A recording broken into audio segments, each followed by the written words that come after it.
Lexington's first ever BourbonCon will be held at the Lexington Marriott Griffin Gate on January 20th and 21st. BourbonCon is a weekend of all things bourbon, including tastings with over 30 distillery partners, panel discussions from leading industry professionals, a celebrity chef cooking demonstration with Food Network's Jeffrey Zakarian, and more. We'll be there all weekend and would love for you to join us. Tickets are on sale now at www.bourboncon.lex.com. With Liquor Barn, you can shop your favorite bourbon, that perfect bottle of wine, or discover something new. To place an order for pickup or delivery, download the Liquor Barn app, visit liquorbarn.com, or call your nearest Liquor Barn location. Follow us on social media and subscribe to our email list for all the latest news on products, promotions, and events. Liquor Barn, where Kentuckians go to celebrate life. Cheers!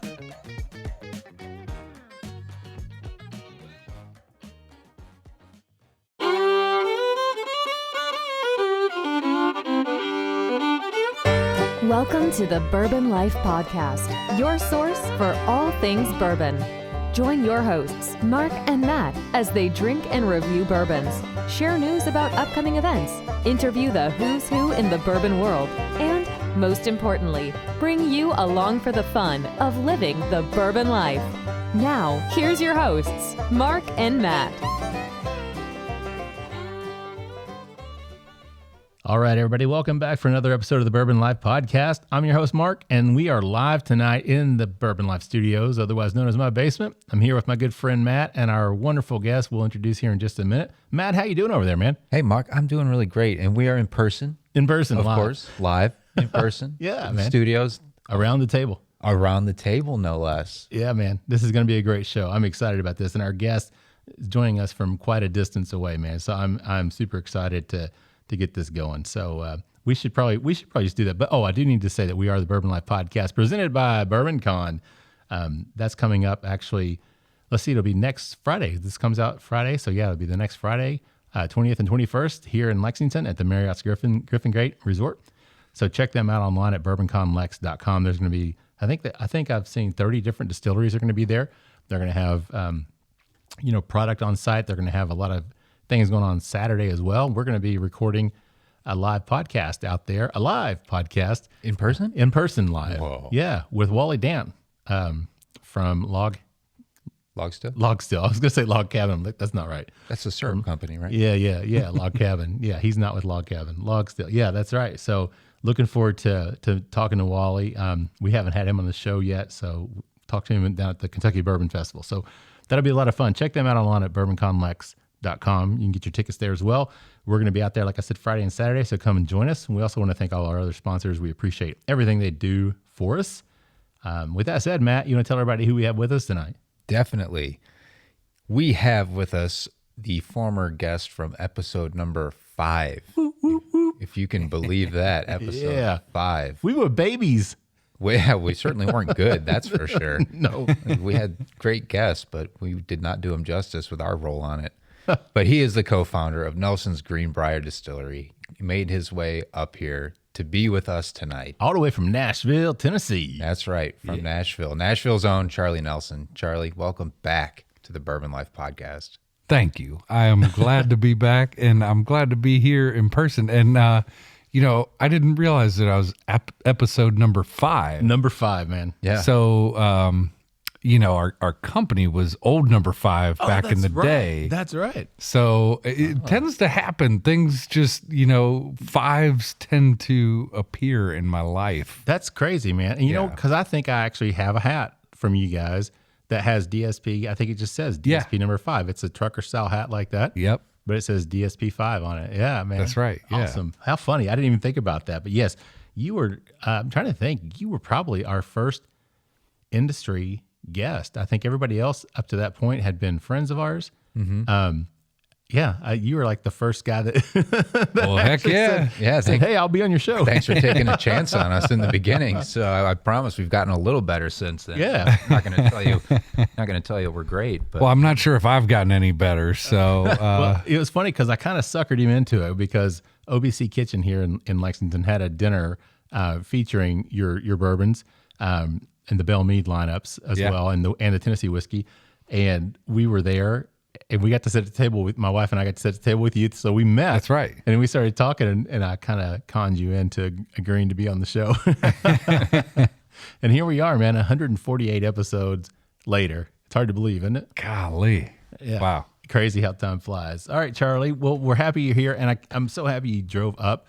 It was funny because we were trying to plan this, and you're like, oh, well, we could do this in person. And I'm like, well, you got to have other things going on in Lexington. Surely you don't want to just drive all the way up here to see us, but we appreciate it, man. Hey, it was worth the trip.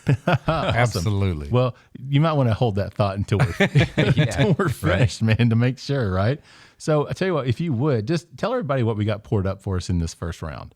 Yeah. So the first round that we've got going is our Greenbrier Tennessee whiskey, and this is the product that we really started the company for, and this was the original Tennessee whiskey. So it's what really created the category of Tennessee whiskey in the first place, and it was originally created by my great grandfather, Charles Nelson, and there's a long story, sort of his journey to America and everything like that. And don't spoil it. We'll get to that in a minute. Yeah, I'll come back to it.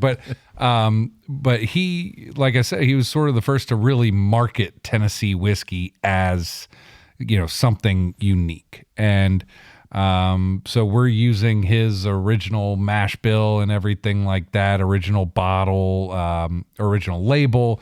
We actually took a 3D scan of an old bottle to create the bottle mold, and this is sort of the product that we want to become our signature product, and it's it's like a $29.99 bottle. Yeah. So it's something that is, I think, I consider it kind of like a table whiskey. It's something that, of course, I love. My preferred method of drinking it is neat with a beer on the side. Oh, okay. And if I were in Wisconsin, I would call it a green cow, a Greenbrier and a spotted cow on the side. Oh, a little New Glarus. Yeah. I was in Wisconsin not too long ago, the last time the Titans won a game for the Titans Packers game. Oh, and man. Drinking a lot of Greenbrier and a lot of spotted cows, a lot of green cows. Very nice, man. That sounds, and the bottle, like you said, I mean, it's gorgeous. You can tell it's an old style label. It's just a very unique label. I love the bottle. Love the design of it. And this one comes in, this is 91 proof, correct? That's right. Yeah. So I'm doing math in my head. I'm like, that is right. Yeah. We should probably we have 45.5 on the label. We should probably put 91 just to make it like easy, me. Yeah. People like me, they're like, wait, that's 91, isn't it? Yeah. Yeah. Now this came out originally, was it 2019? That's right. At the end of 2019. Okay, because that's when that dinner was, and you all had bottles there. So that was the first, because we were looking earlier on my shelf here. I still actually have part of the bottle, that first batch. Batch one. Batch one is still here. Yeah. So that's kind of crazy. And this is your own distillate, is that right? That's right. Yeah. Okay. So you guys started laying this down. Now the batches, now that you're putting them out, what kind of age are we talking about on these? So the batches that we're putting out now are on average like 4 to 6 year old. Okay. And so we'll eventually do some older stuff. We have barrels that are 8+ years as well, and we're keeping some aside for like single barrels. We'll do a bottled and bond as well.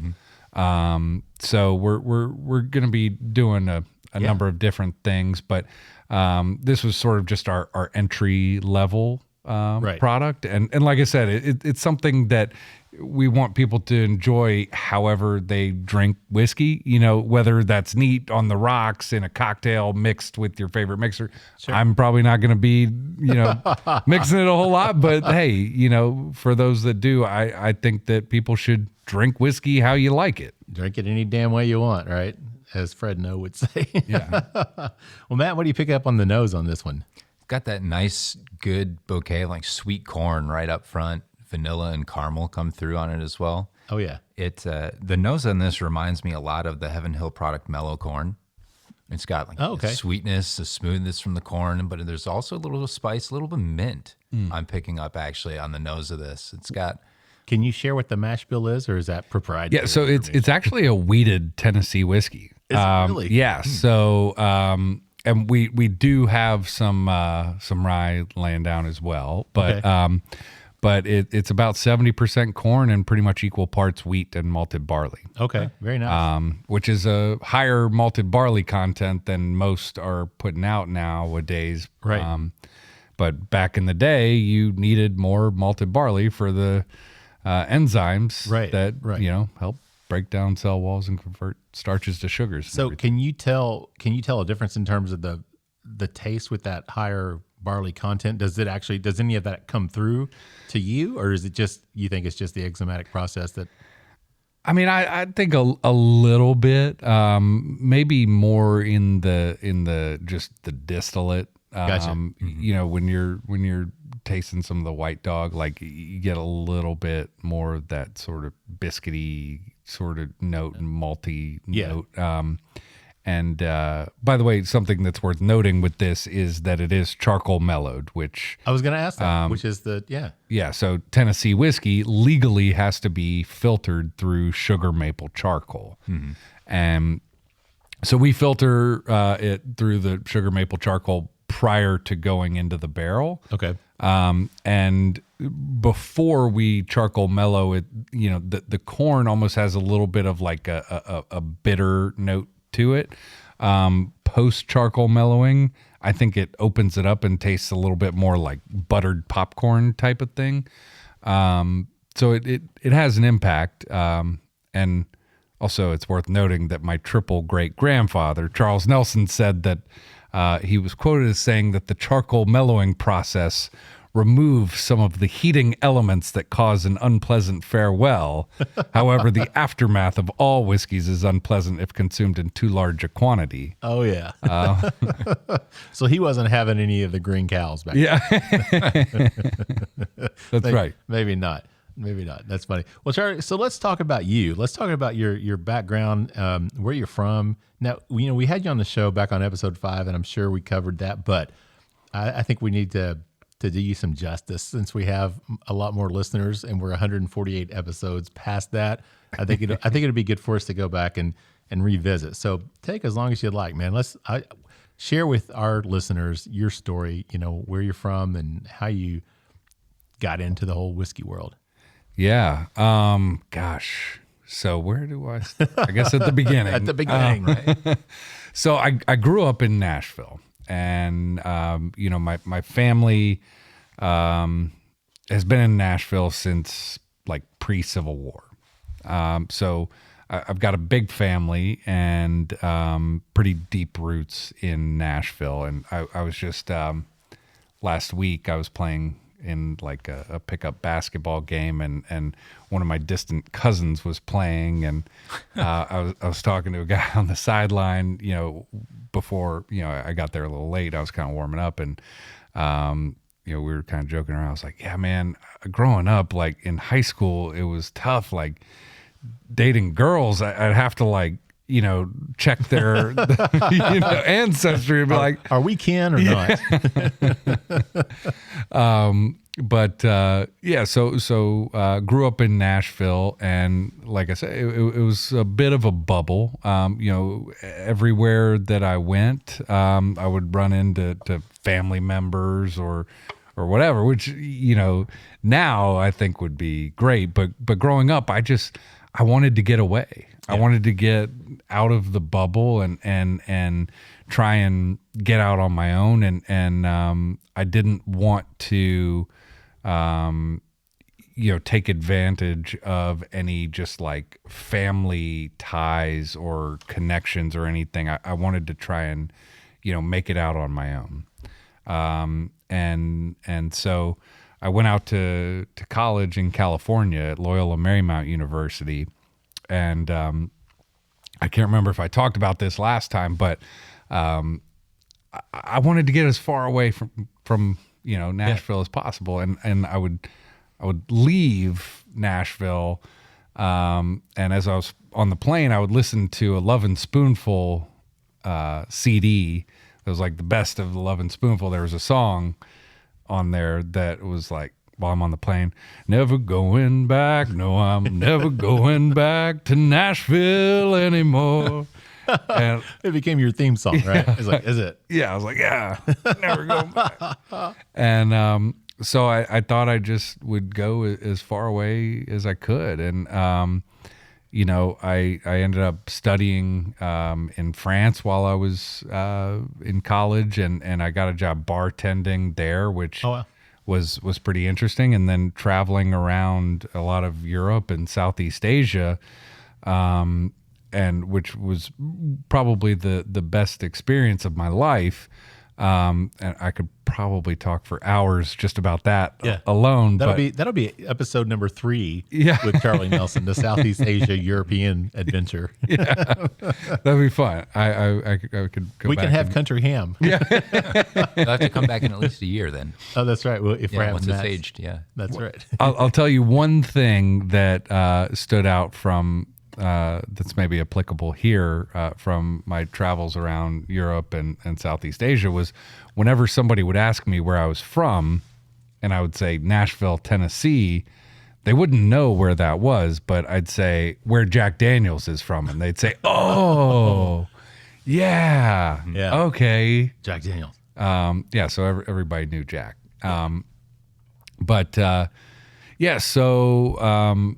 Actually, I fell in love with traveling, and all I really wanted to do was to travel the world and meet people, learn about different cultures, taste different food and drink and everything like that, and just see the world. Sure. Though I didn't have any money. It makes it hard to do, doesn't it? Yeah. So I ended up writing a paper in college before my last semester of college, and I ended up getting a grant to study like cave paintings in Spain, Italy, and France. Really? And and the grant was for $2,000, and I was going to be gone for 2 months. So the plane ticket alone was $1,000. So I was like, dang, I got to make some more money. So while I'm in Nashville working to make some extra money for the trip, my dad was, he asked me and my brother and my mom if we wanted to go with him on a little road trip about 20 miles to pick up a bunch of meat from a butcher. Country ham. Well, close. So he my dad, one of his best friends every year would buy a cow. Oh yeah. Okay. Worth of meat. So, Sure. From the same butcher, Chuck Grissom in Greenbrier, Tennessee, 20 miles north of Nashville. And so my dad, he had gone in with 3 of his buddies to buy this cow and asked us if we wanted to go with him. So we're like, okay, sure, why not? Got nothing to do today. So we're on our way to Greenbrier, to the butcher, Chuck Grissom, to pick up our quarter of a cow. And we stopped to fill up because we were running low on fuel. And at the gas station, there's this historical marker that says Nelson's Greenbrier Distillery, 1 mile east on Long Branch Road. Charles Nelson opened the Greenbrier Distillery. We're like, holy crap, what is this? And did it register? Did you know, or were you thinking he's got to be a relative, but not sure? Yeah. So at that time, it didn't totally register at that moment. My name is Charles Nelson. You call me Charlie. Charlie, but, yeah. I was like, well, that's kind of a common name. Maybe it's just a coincidence. Right. Mm-hmm. But we go on to the butcher, who happened to live a mile east. And when we got there, we asked him if he knew anything about the old distillery. He's like, well, hell, look across the street. We walk across the street, see this old barrel warehouse still standing, the original spring still running. We drank from the spring. Wow. And then and of course, it was the crispest, coldest, cleanest, freshest, purest Of course water it was. Sure. You've never tasted.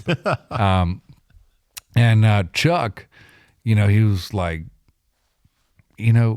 you should go to this Greenbrier Historical Society. It's just a couple miles from here. You should check that out.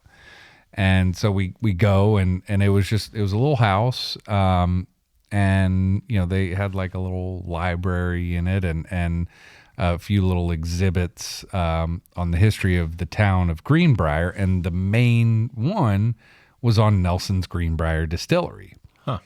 And when we got there, we saw some old newspaper articles and artifacts and things, but what really caught my eye was there were 2 bottles of our Greenbrier Tennessee whiskey with my name on them. Yeah.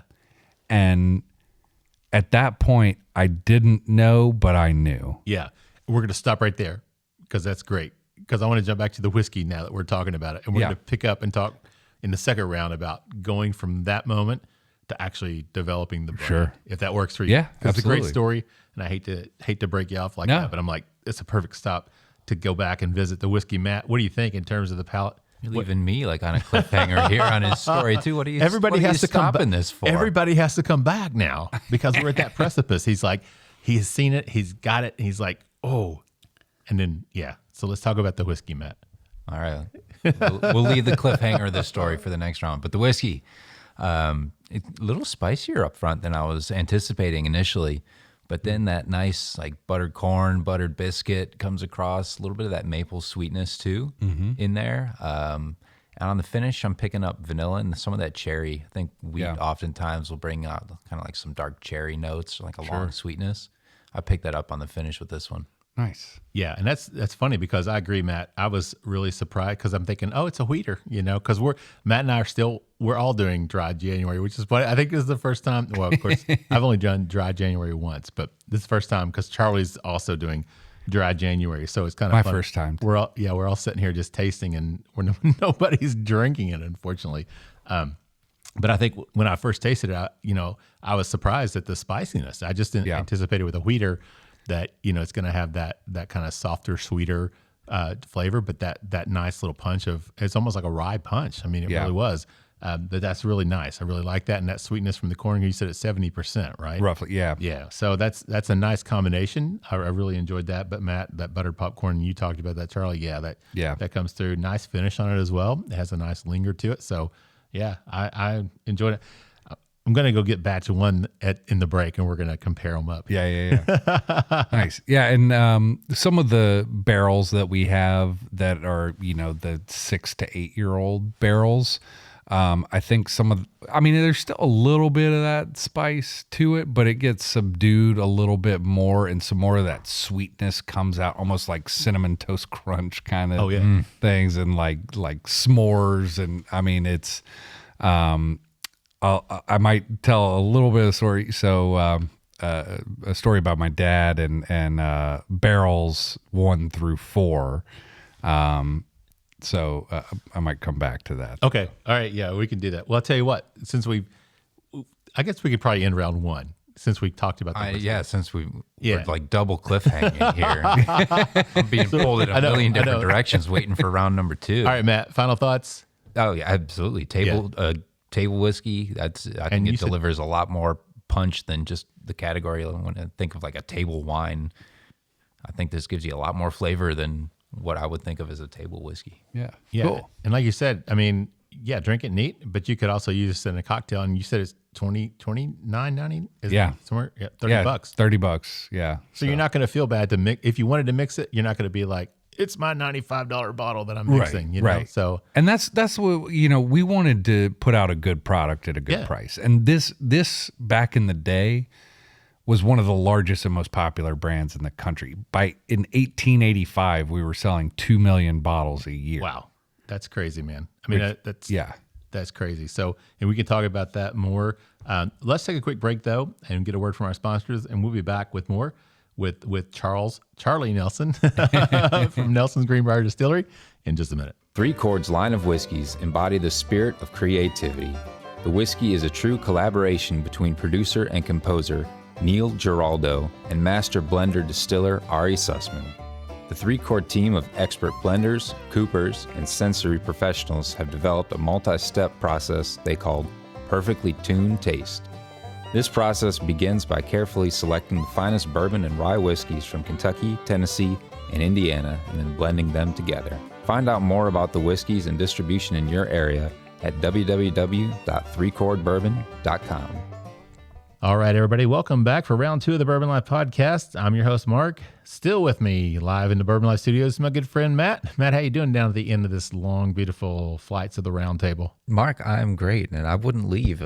We left with such a cliffhanger here. I know, man. A double cliffhanger, right? That's right. Who was it that was telling it? Was it Tim Smith, right, from Moonshiners that was on this show? And he's like, you got to leave them all with a cliffhanger every time you go to a break. So I'm like, that's what we do, right? We got to leave a cliffhanger. Yeah, exactly.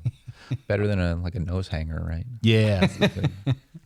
So tell everybody who we have with us, Matt. Absolutely. We've got the co-founder of Nelson's Greenbrier Distillery, Charlie Nelson. He's up here hanging out with us. And Charlie, what do we have poured up on this second round before we get back to your storytelling? So the second round that we have is our Nelson Brothers bourbon. It's the classic Nelson Brothers. It's a high rye content bourbon, 93.3 proof, average 5 to 7 year old, about $36.99 a bottle price. Wow. And it is a contract distilled / sourced product. And that we are working with multiple different sources. So it's our own sort of commingling here. I gotcha. So let me ask you about, well, you know what? We'll come back to that. Let's go back to your story because everybody's just waiting to hear the rest of that. So you're at this Greenbrier Historical Society thing. You're looking this up. You see these bottles, and then you just like, here it goes. So what happens? Yeah. So, I mean, this was a moment in my life, the only moment of true clarity in my life, and see these 2 bottles with my name on them, and not just any bottles, but 2 beautiful bottles of our Greenbrier Tennessee whiskey, and my life really flashed before my eyes. It may sound cheesy and cliche to say that, but it's true. And I talked a little bit about sort of traveling and just wanting to travel the world, and I didn't have a purpose, but at this moment I realized that I could travel with a purpose. And like I said, my life flashed before my eyes. I saw myself in a bar in Tokyo, Japan. Yeah. I've never been to Japan before. I still have never been. But at that moment in 2006, I was transported to another place. It sounds weird to say this, but that's the way it was. And so it struck me like lightning. And my brother and I looked at each other and we were just like, man, this is what we're here to do. Our purpose in life is to resurrect our family's distillery. And so we've been working on resurrecting the company ever since. And it's been nearly 17 years since that moment. Wow. Which is crazy to think about. So we set about trying to learn everything that we could about the business, about the industry, our history in the business, and just the history of the industry. And I tried raising money for a couple of years. First I went back to school, finished up my last semester, took a business class, learned everything that I needed to know about business in that one semester. I graduated from business school. It probably could have been summed up in one semester anyway. Yeah. So then I graduated and moved back to Nashville and started working on the business, and moved in with my parents and was living off of peanut butter and jelly and ramen noodles. And I was, getting up in the morning, slicking back my hair, putting on a suit and trying to raise money and being told no every single day. Yeah. And, that was just before and then during the recession. So that was a challenging time to raise money for a kid fresh out of college. Sure. And, I was pitching to, build the distillery and start laying down barrels, not sell anything until we had at least a years on the barrels, and nobody would invest. So pretty demoralizing. And we brought on Dave Pickerel, who had just left Maker's Mark at the time. And he helped us realize that we could get started without building the distillery up front. And so my family and I, we put up literally everything that we owned to, mostly my parents' house. And we put that up to personally guarantee a loan to get started working with a contract distillery, sourcing barrels to create our own unique blend for Belle Meade bourbon. Yep. Which was a brand that my triple great-grandfather aged and bottled back in the day. He had bigger and better warehousing and bottling capabilities than anybody in the state of Tennessee. And so we sold our first bottle of Belle Meade in 2012, and 6 years in. And the idea was that Belle Meade was meant to be a bridge to get us to Greenbrier. It was a proof of concept, a way to generate revenue, attract investors, get to build out our own distillery. And, it turns out I think that the bridge was a little bit more beautiful and stronger than I anticipated. Yeah, I mean, that's kind of crazy because everybody that's a bourbon drinker knows the Belle Meade brand. I mean, they know it. And it's kind of crazy. Yeah. How that exploded. I mean, for lack of a better word, right? Yeah, and to be totally honest, I didn't even realize until the last, I'd say, year or two, how much awareness there was of Belle Meade and how loyal of a following there was. Yeah, it's crazy. Yeah, I mean, it's crazy. And you brought a couple other bottles with you, but one of the more famous of your Belle Meades was the honey finish. That one, people went absolutely apeshit crazy, for lack of a better term, right? So, kind of crazy on that one. So I'll tell you what, let's talk about the whiskey though. We got poured up here, the classic bourbon. Matt, what do you think about it? It's got a really familiar sweetness that I get with a high rye right on the nose. It's like that nice floral, kind of like herbaceous sweetness.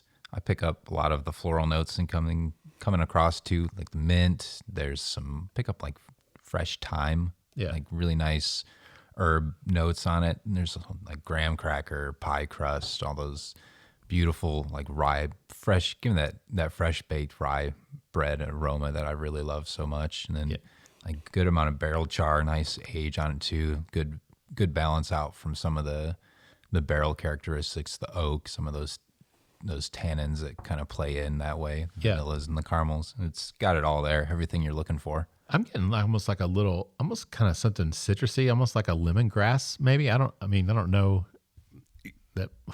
I get a little hint of citrus, a little sort of orange citrus note. Yeah. That's for me. I mean, everybody has a different a palate and everything, but. And mine's terrible anyway. I just go ahead and admit it. But that's what it kind of reminded me of. Just like we used to have lemongrass in my old house, and that just I kind of that's what I love about drinking bourbon is that it triggers memories or thoughts or things that you've experienced or whatnot. So I just kind of pictured my old house and the lemongrass for some reason as I was drinking that. So, but yeah, I really like the nose on this one. And this is 93.3. It's not too hot at all on the nose. It's very, very nice. So we've tasted it, but we'll wait to talk about that here in a few minutes. So Charlie, you were talking about the brand. Before we went to the break, the second cliffhanger was your dad in the first 4 barrels. So tell us that story. Yeah. So this is kind of, I'll try not to get emotional talking about this. And I don't have very many short stories, by the way. You may have noticed.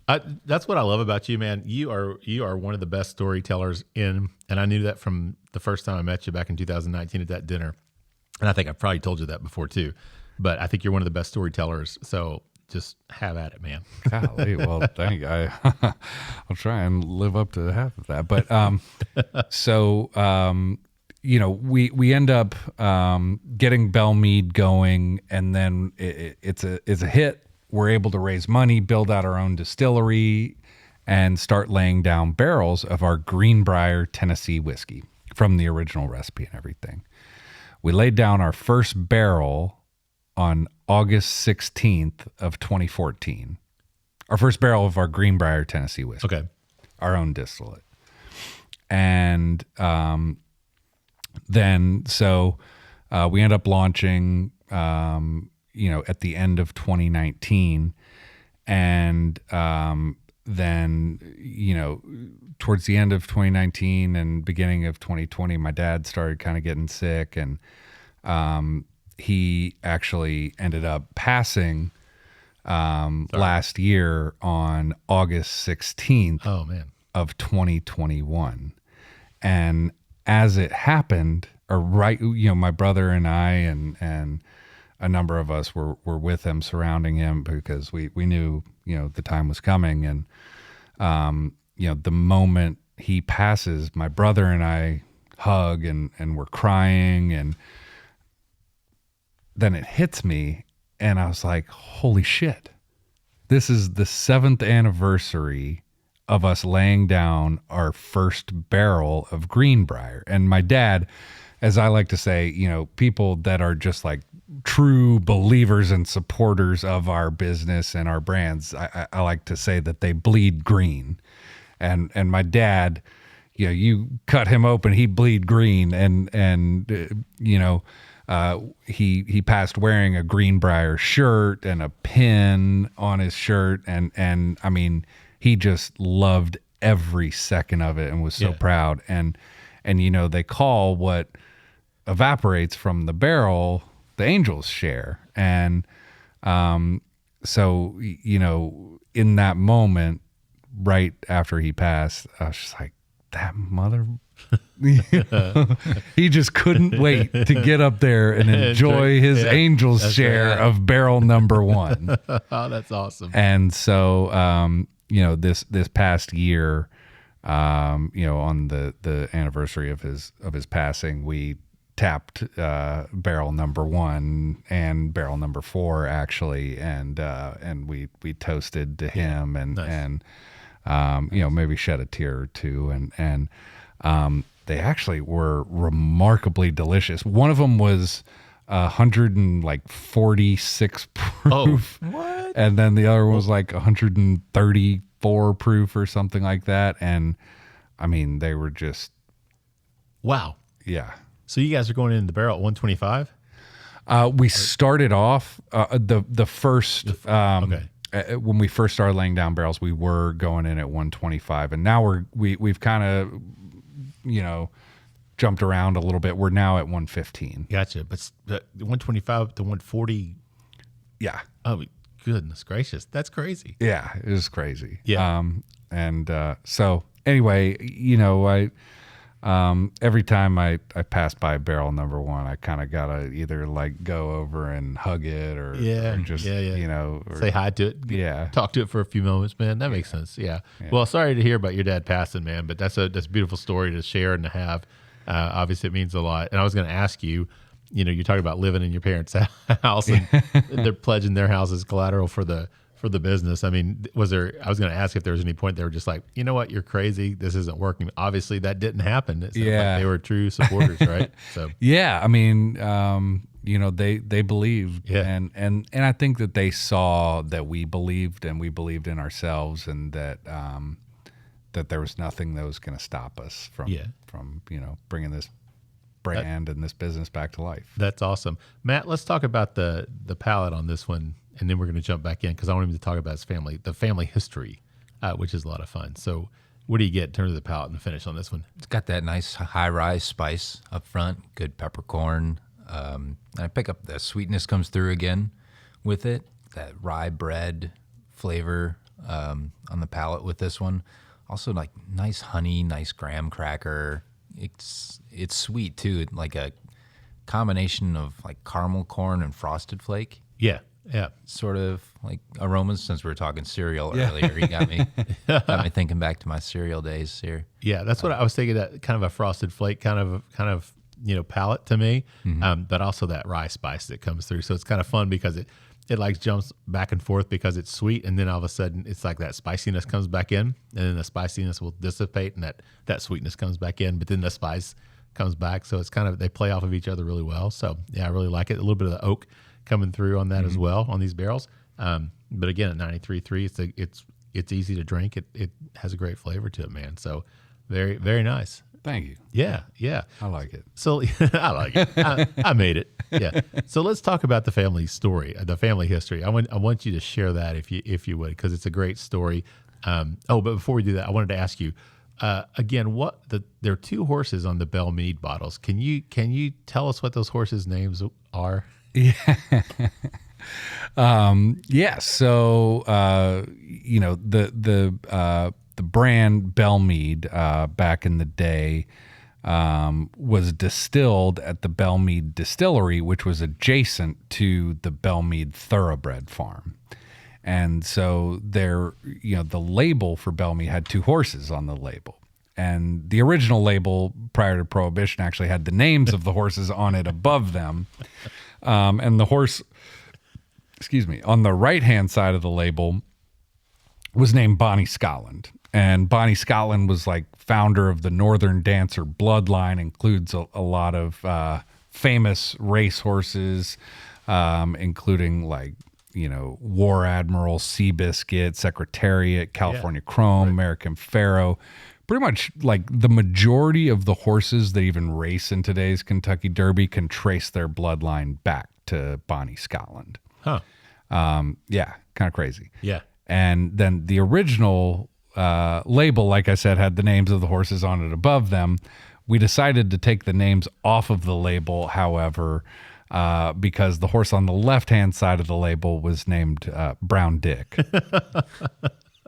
I just couldn't resist because I remember that, and I just wanted you to share that. I'm sorry.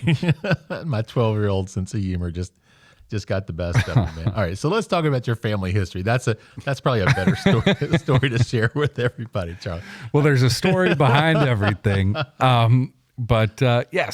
mean, the story, the history behind the company and my family really is the foundation of the company, and that's why we really believe so much in being able to bring this company back to life. And I won't go through all the details because that could take a long time, but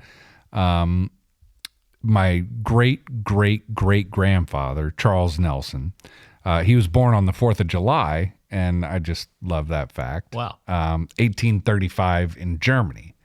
His father owned a soap and candle factory, and in 1850 decided he wanted to move his family to America. So he sold the soap and candle factory, and he had the proceeds in gold sewn into his clothing. So he gathers up his family, his wife and 6 kids, and they board a ship named the Helena Sloman, set sail for New York, and while they're at sea, there were severe storms, and the ship is damaged, taking on water for a couple of days going down.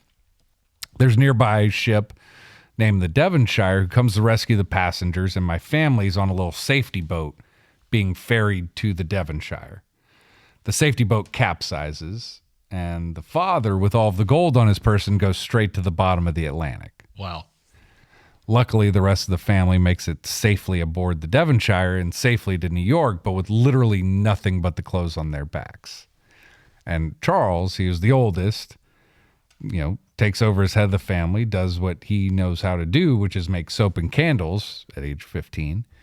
And he finds work making soap and candles at the Hazen Schultz firm in New York, does that for 2 years, and then he moves to Cincinnati. And I've got to pause right here for a second because I recently met a guy who his business started off doing like deep sea exploration, basically searching for sunken treasure at the bottom of the ocean. And I was talking to him over the phone, and his company has found made some discoveries that were like in the news, like biggest discoveries that have been made. Period. His business evolved because it turned out that they had to work with other governments, and that became very challenging. But he was like, man, well, if you could give me a 300-mile radius, I could find it for you, the gold. It'd probably take about 30 days. I said, man, how much would that cost? He was like, probably about 50 to 75 grand a day. Oh, yeah.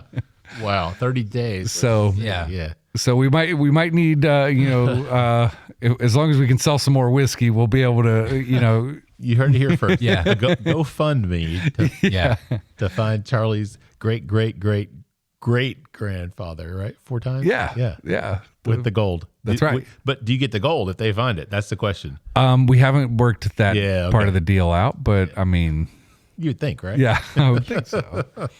Oh, man. But yeah, it was kind of interesting. And apparently it went down not too far from where the Titanic Really? did. Yeah. But anyway, so the family makes it to New York. Charles makes soap and candles, moves to Cincinnati, becomes a butcher. And that's where he kind of learns about the alcohol business, because the pigs that he was butchering were being fed by spent mash from a nearby distillery. So he becomes friends with the distiller, learns about the production of whiskey, and then around 1858 moves to Nashville, Tennessee, starts a wholesale grocery business where he's got 3 great selling products: coffee, meat, and whiskey.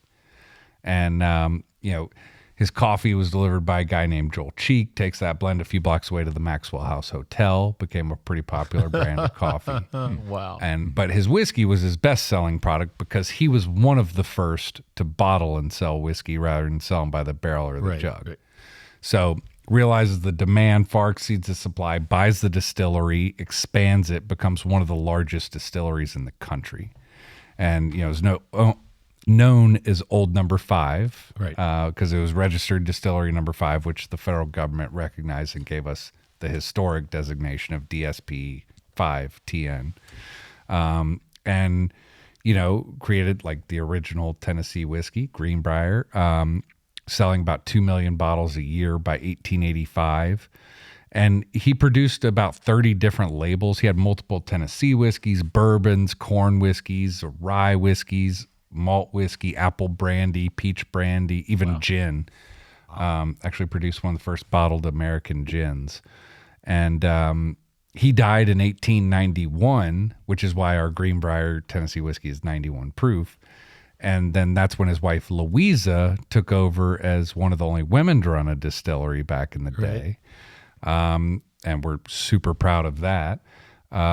And she ran the distillery for the last 18 years until 1909, when statewide prohibition hit Tennessee, forcing us to close our doors. Unfortunately, about 10 years before federal prohibition. I mean, it's a great story, and I'm so happy that you're able to go back and trace all that down and get that information and put it together. And the experience in the distillery is really cool too. People come down there and do the tour, because I've had the opportunity to do it, and it's great because everybody on the tour, they know the story, they know it by heart, and they share it, and you can tell they're passionate about sharing your family's story as well, which is really cool. So it's a great experience. So that's probably a good place for us to stop, I think, on this round. Sure. So Matt, final thoughts on the classic bourbon? It's lovely. Yeah. It really is just absolutely great flavor, good punch, great characteristics, well-rounded, a beautiful drink. Cool. Yeah, I agree. And the pricing on that one again? $36.99 to high 30s, low 40s. Yeah, great pricing. You can't beat it. So yeah, great job on that one as well. So let's take a quick break, and we'll be back with more with Charlie Nelson from Nelson's Greenbrier Distillery in just a minute. The Stave Restaurant is a bourbon lover's paradise right here in the heart of bourbon country. Located at 5711 McCracken Pike in Millville, Kentucky, between Castle and Key and Woodford Reserve, Chef Kyle Klatka prepares amazing food each day that features an elevated Kentucky-inspired cuisine. With a full-service bar, great bourbon flights, and signature cocktails, the Stave is the perfect place to catch up with friends after a fun-filled day of touring the local distilleries. Be sure to check them out online at thestavekentucky.com or at Instagram and Facebook at The Stave Kentucky. All right, everybody, welcome back for the third and final round of the Bourbon Life Podcast. I'm your host, Mark, and with me still live in person here in the Bourbon Life Studios, my good friend, Matt. Matt, how you doing, buddy? You got to squeeze all of our little taglines in there, live in person, Bourbon Life Studios. There you go. There you go. Did I tell you from Eastern Kentucky, Matt? Oh, are you a lawyer too? I'm a lawyer from Eastern Kentucky. Did you do the Iron Man? Because I did too. Oh, man. We're like one square away from bingo. I was going to say, anything else? I haven't thought about Bourbon Life Bingo in a long time, but yeah, it's probably been since about episode number 5. Man.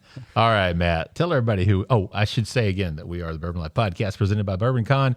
Check them out online, BourbonCon Lex, and you can join me and Matt. And actually, I think the crew is going to be out there as well, hanging out on January 20th and 21st. And then we're going to do a live in-person recording with Wally Dant. So you guys come out and check that out. It's going to be a lot of fun on Saturday for sure. But with that said, Matt, you want to tell everybody who we have with us? Absolutely. We've got Charlie Nelson, the co-founder of Nelson's Greenbrier. And Charlie, what do we have poured up for our last drink of the night? So for the last drink of the night, we have our Nelson Brothers Reserve Bourbon. This is 107.8 proof, average of 7 to 10-year-old bourbon. And I kind of refer to it as the big friendly giant. It's nice and friendly, but if you're not careful, slap you around a little bit and let you know who's boss. It'll put a hurting on you, huh? Yeah.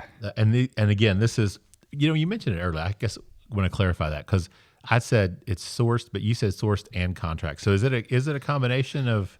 Is that how it works? Or? Yeah. So when we first started out, like with Belle Meade, we started out, buying barrels that were already, maybe 2 or 3 years old and continuing to age and then blend and bottle. Then we started doing, sourcing and contract distilling, saying, hey, distillery X, lay down this number of barrels at this mash bill, this yeast strain, et cetera, et cetera. Mm-hmm. So, I mean, it's similar but different. I mean, it's just the difference is basically with contract distilling saying, hey, lay this down for me rather than, it's a little more proactive, I guess. Sure. You're not just going in and saying, hey, can I have those barrels you've already done? Right. You're saying, here's what we want you guys to distill it and barrel it for us. That's right. So we're primarily doing that now, but then sometimes, filling gaps in a little bit with some sourced barrels or, barrels that we had already sourced. And we talked about that a little bit earlier. We mentioned the Belle Meade. I had to bring up the horses. I'm sorry. I just couldn't resist. But anyway, the transition, because you're putting out your contract / sourced whiskey now. It's Nelson Brothers whiskey. It's got the similar, kind of the similar label as the Greenbrier, the Tennessee whiskey. Yeah. Right. Okay. Well, I'm curious, is that label a throwback or is that something you guys came up with based on the history? Yeah. So, you kind of answered the question a little bit for me in a way. So, we came up with this label. We created it and everything. This was not a brand that we did back in the day, the Nelson Brothers brand. Of course, Belle Meade was, and something that you said, and if you put these two bottles next to each other, the Greenbrier Tennessee whiskey and the Nelson Brothers label, you can kind of tell that they're a part of the same family. Sure. And being a relatively small, newish company, something that we realized with Greenbrier and Belle Meade is that nobody really knew that we were the same company.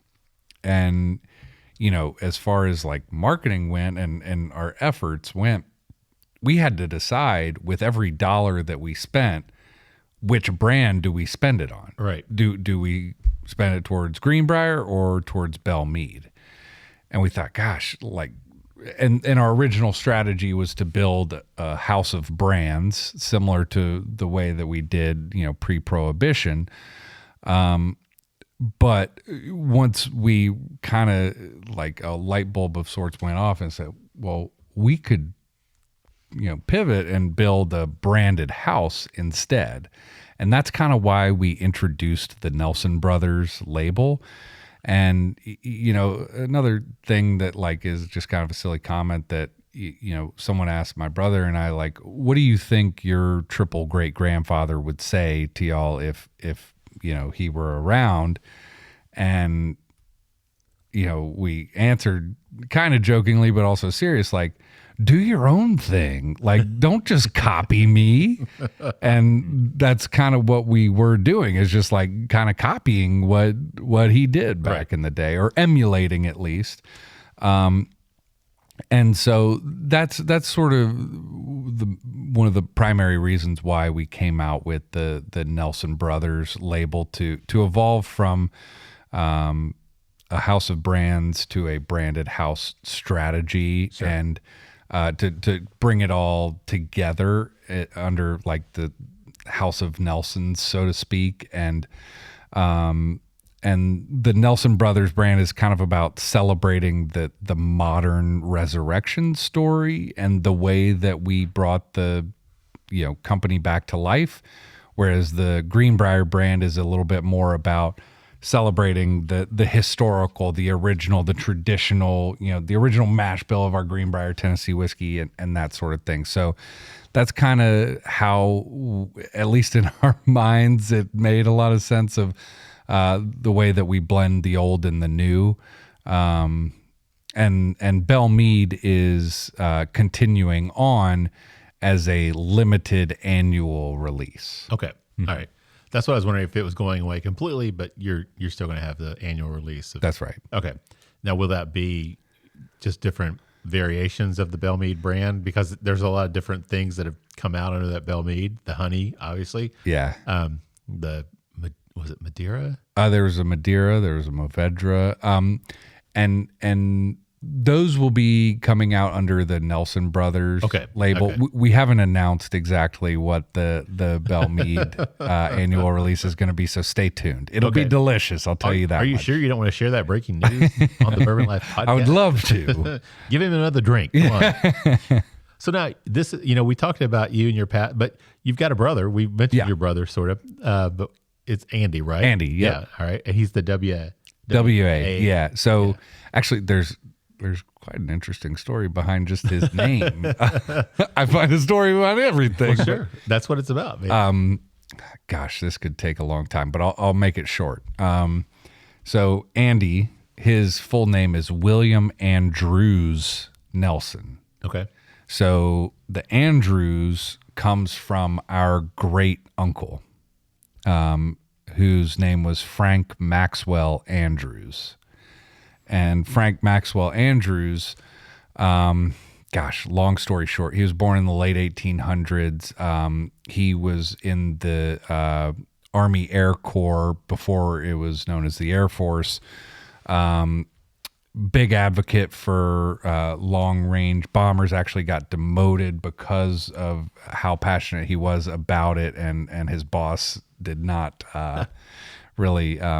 didn't want to put up with that. But anyway, he ended up kind of rising up more. And during World War II, he was actually the Allied commander of the European Theater of Operations. Wow. And he, the story is that he and his brother helped like plan, Normandy and stuff. Wow. And so he was apparently being summoned back to Washington to be named the supreme Allied commander in charge of all theaters of operations for the Allied forces. And he was taking a plane named Hot Stuff back to Washington from the UK, and because Hot Stuff had flown 30 successful missions, and once the plane had flown 25 successful missions, they were supposed to retire it, bring it back to the U.S., travel around, tour around, boost morale, raise war bonds. And so anyway, he was like, I'll take Hot Stuff. Going to refuel in Iceland, weather changes in a second. no visibility, crash into the side of the mountain. Everybody dies except the tail gunner. Oh, man. The U.S. government apparently came to everybody in my family. I was like, you can't say a word, because if the Axis forces catch wind of this, they'll use it as propaganda, change the tides, and they'll say that because the number one guy to be named, the number one guy, the Allied forces just died. Yeah. Mm-hmm. So they kept it quiet.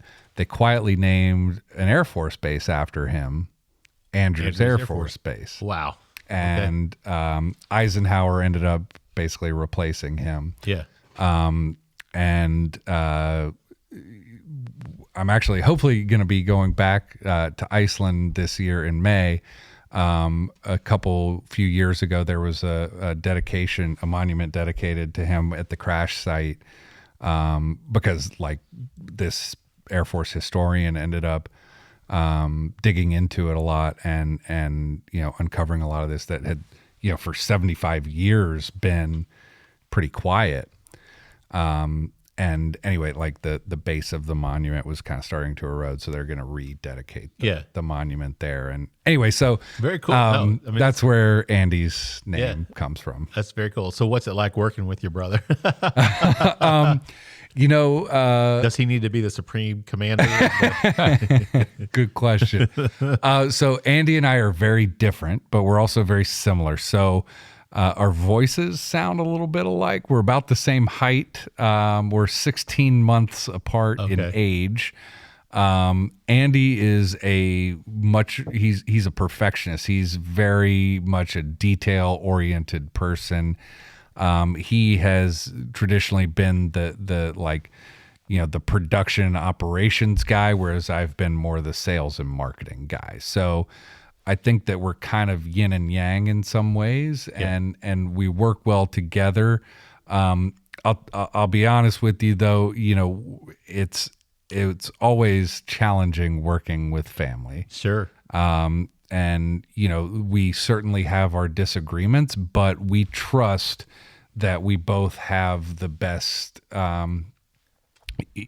we have what's best for the company at heart at all times. And we know that, and we can trust one another that we're trying to reach the same goal. We sometimes go about it in different ways, but it can be frustrating, but it's also beautiful. Well, and you've not killed each other yet. And that says a lot, because you've been doing this. Well, you started, 15, 16 years you guys have been working on this. So that's pretty impressive that you've not killed each other. Yeah.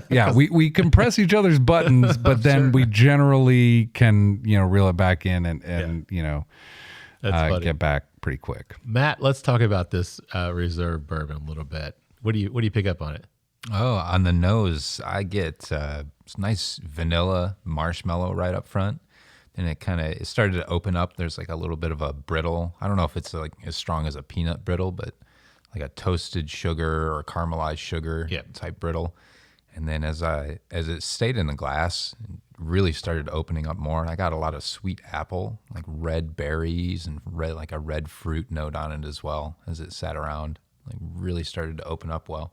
Nice. Yeah, that brown sugary, like toasted sugar type of aroma comes through to me a lot. And Matt, when every time you start talking about red fruit, I'm like, oh yeah. So that starts coming out. I didn't smell it at first; it wasn't there. But as it sat in the glass, got some air under it. Yep. And as soon as you suggest it, it's like, yep, Matt's right. Of course, Matt's always right. Matt's not right. So let's talk about what's going on. Let's talk about the relationship with Constellation. Sure. Because they came in and invested with you guys in 16, I think, and then came in again in 19. Yep. So how's that relationship working, and what does it do for you guys as a brand? Can you kind of talk about that? Yeah. So, as I maybe alluded to earlier, when we first started working on this business, we had some history and passion and patience, but we didn't have any money. And I also mentioned that my family and I, we put up everything that we owned to guarantee a loan. And I didn't realize how much pressure that was putting on my parents and how stressful it was until we were no longer personally guaranteeing all of the debt. Yeah. And, back in the day, we were one of the largest, most popular brands in the country and the largest distillery in Tennessee. And our goal is to get back there. We didn't start the business just to be a small micro craft distillery or whatever. We want to be big time. Right. And, borrowing enough money to get by is not going to get us there. So we realized that we needed to align ourselves with a strategic partner that could help us take over the world. And so once we opened our doors to the public, those strategics started coming.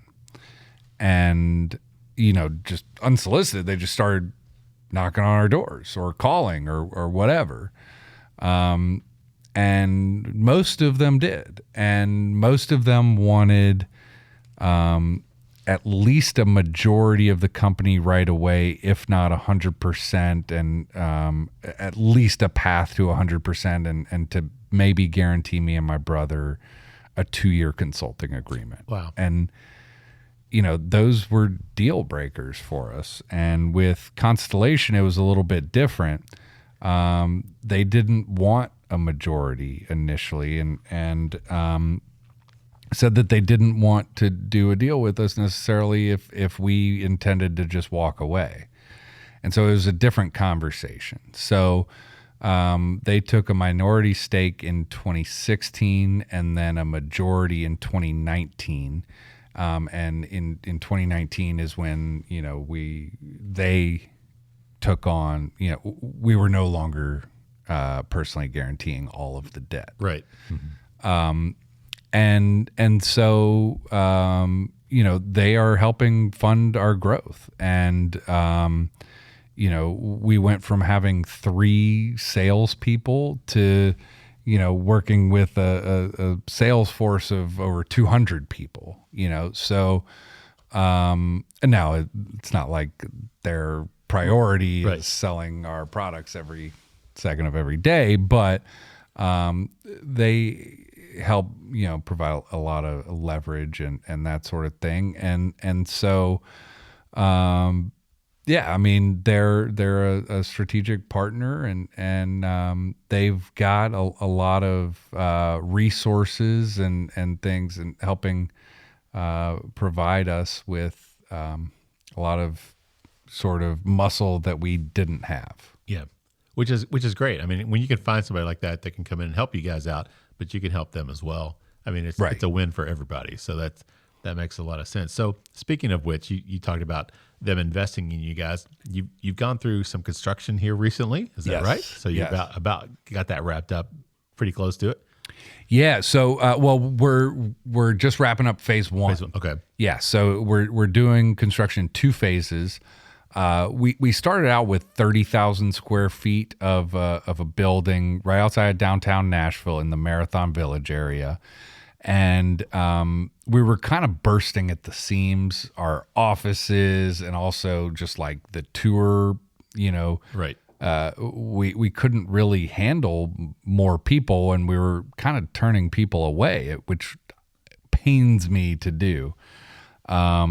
So we're totally revamping everything.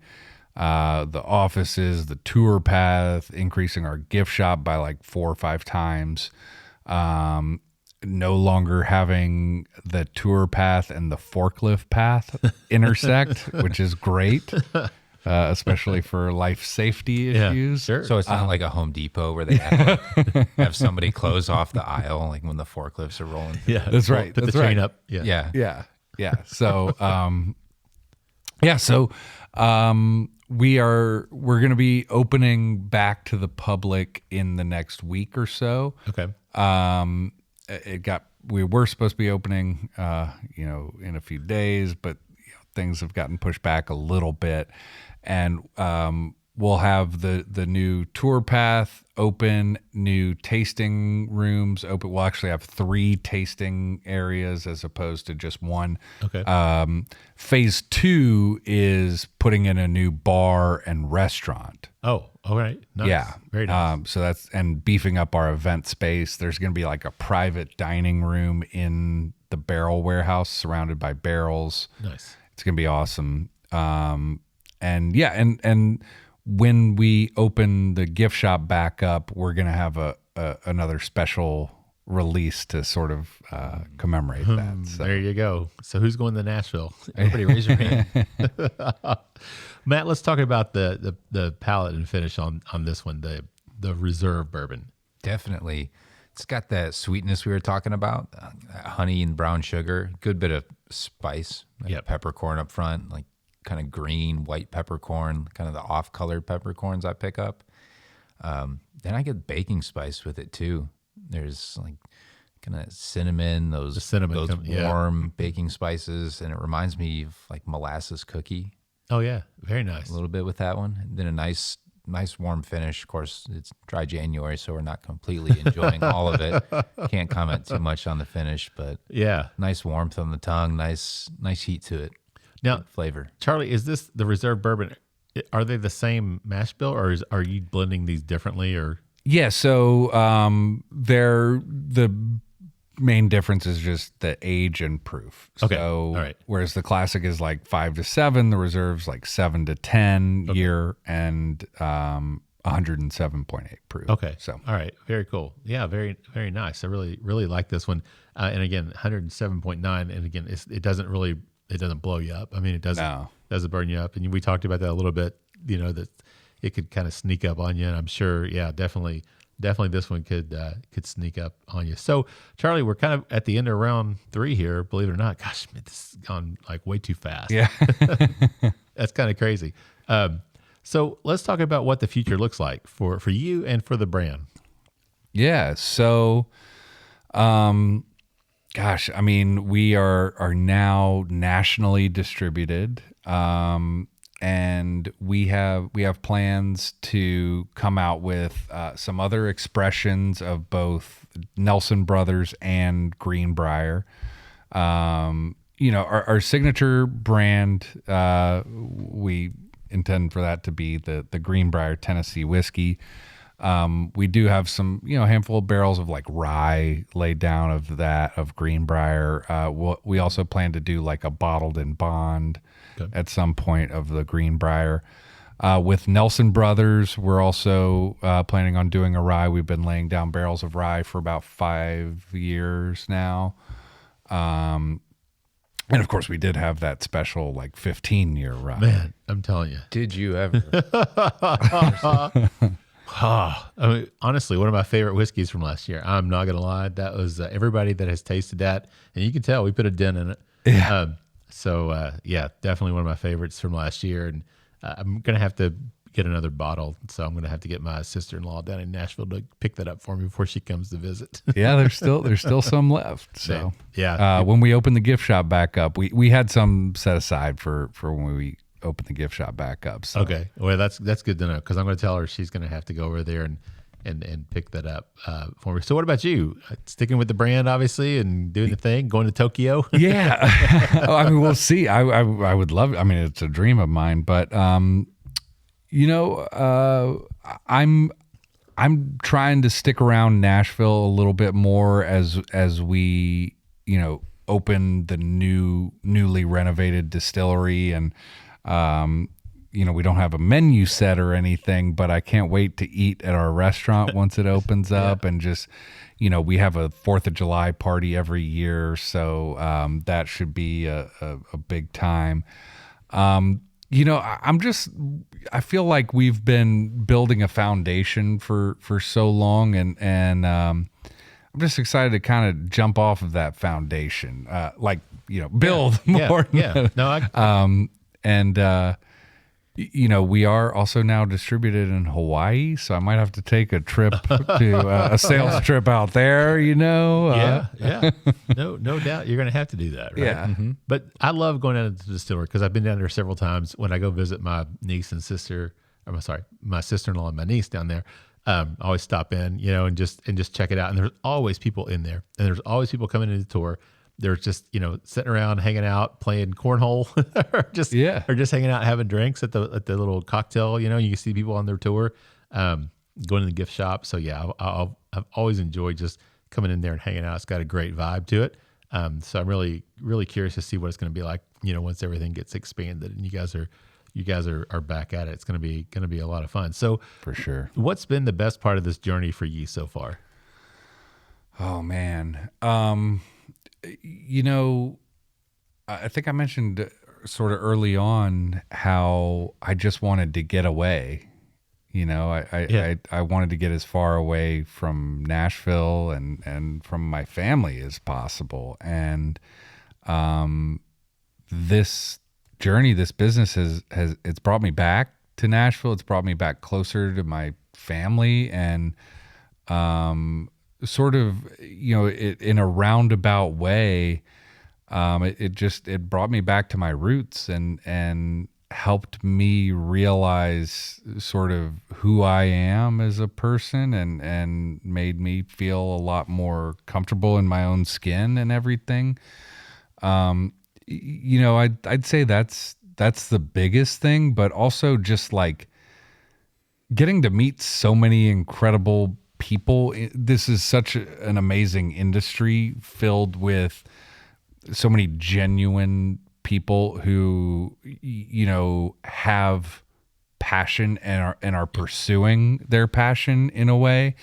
And like, I feel more than anything, I feel so incredibly fortunate to have sort of found my calling and found what I am meant to do at such an early age. You know, when I first discovered, I was like 21, 22 years old. And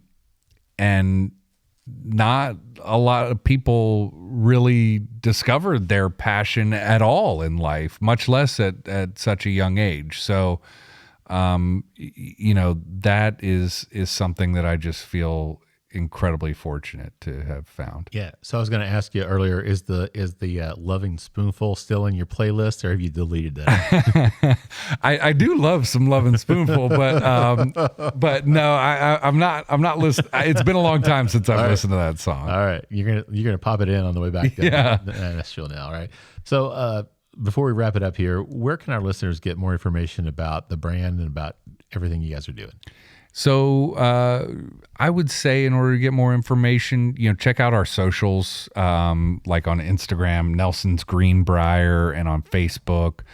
Our website, ngbd.com, all letters that sound like they could be other letters, or greenbrierdistillery.com gets you to the same place. You can sign up for our newsletter.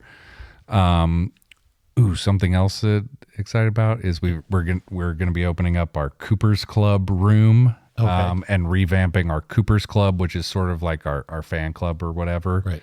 And there'll be like a separate entrance for Cooper's Club members. Very nice.